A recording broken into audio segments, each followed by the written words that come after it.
Okay guys, kamusta kayo? So ayun, nagbabalik na naman si Ajo.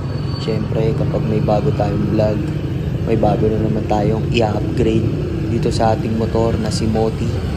So ayan guys, pakita ko lang pala sa inyo yung i-upgrade natin na bago dito sa ating motor. Pasilip ko lang sa inyo. Silip lang muna guys ha, silip lang. So ito siya. Yan, para mabitin kayo. Hulaan nyo ano laman yung plastic na red and white na yan guys. So ayan, papalitan kasi natin yan guys. So hulaan nyo na lang kung ano yung ipapalit natin dyan sa YSS shock natin guys. Kasi nga medyo matagal na rin. Ayan, kita nyo naman na may tagas na rin siya. Yan, yan yung YSS natin. So ayan, papalitan na natin yan kasi matagal na rin yan sa atin, 3 taon na. So ito, papasilip ko sa inyo yung laman ng plastic na red and white na yan. So ayan o, kita nyo naman, diba?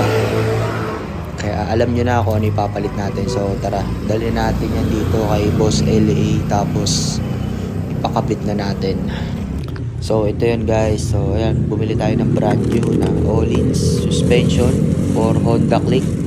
Nakalagay dito guys for Honda Click 160 to pero pwede rin naman siya sa Honda Click version 3 125. So ayan, kompleto yan, may tools, and brand new yan ha, brand new ko nabili guys. So ayan yung inclusion nya, may kasama nga tools, yung pang-ikot sa pag-adjust nyo kung gaano kaganda yung play na gusto nyo. Tapos ito yung all-in suspension natin, yan siya guys. So yung all-in suspension na yan guys, nabili ko yan ng 25,000 pesos para yan sa ating Honda Click.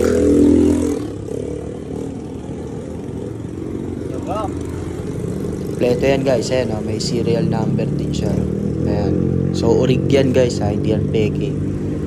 Syempre kasi nga balak natin yung show, diba? Pumasok sa show, ilapag sa show si Moti. So ayan, sinisimulan na ni Boss LA na marami siyang dito, babaklasin guys. Kaya ipapass forward ko na lang para hindi kayo mainip at makita nyo na rin yung kakalabasan ng bagong itsura ni Moti.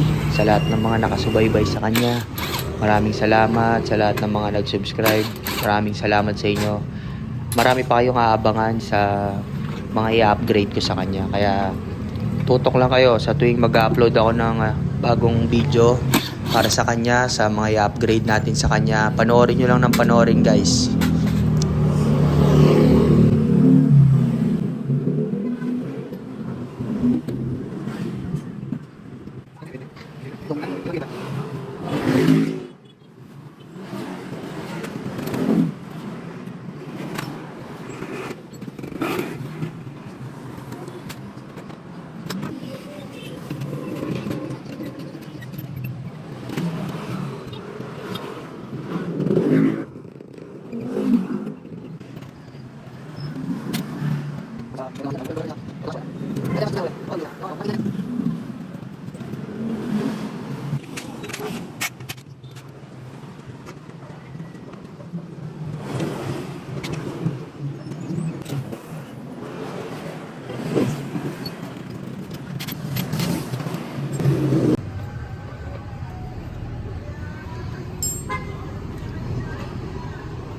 YSS out,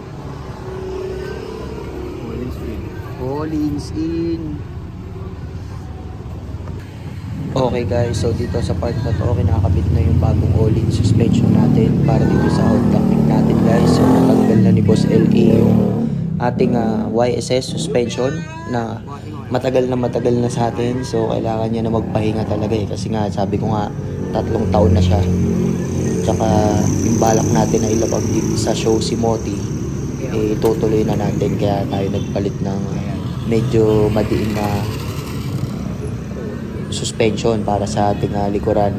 So ayun, abangan nyo na lang, malapit na matapos yan guys. Tapos ipapakita ko sa inyo sa dulo yung kinalabasan ng motor natin.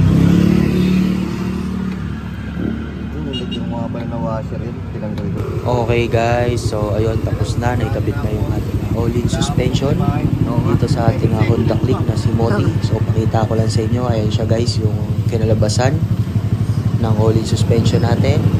Okay, so okay naman siya, hindi naman tumatama dun sa ating airbox cover, hindi naman siya tumatama. Tapos ito, pakita ko lang sa inyo yung itsura ng motor natin guys. So ayan abangan nyo pa yung susunod kong i-upload guys. Maraming salamat sa panonood.